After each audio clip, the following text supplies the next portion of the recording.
இங்கே லாபமோ நஷ்டமோ நம்ம எதிர்பார்க்க முடியாது. வந்தால் சேர்த்துக்கிடணும், வரலனா விட்டுற வேண்டிதான்.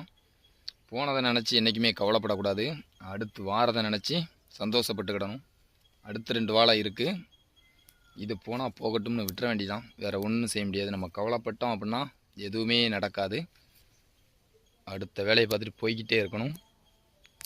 கிட்டத்தட்ட பார்த்திங்கன்னா ஒரு 7லேருந்து 8 மாதம் தாண்டிட்டு இந்த வாழையை நம்ம நடவு பண்ணி இத்தனை நாளாக பாதுகாத்துட்டோம். ஆனால் நேற்று நைட் அடித்த ஒரே காற்று இதை சாய்ச்சிட்டு, இது பார்த்தீங்க அப்படின்னா எப்படி பார்த்தாலும் ஒரு 15லேருந்து 16 கிலோவை தாண்டியே வரும்.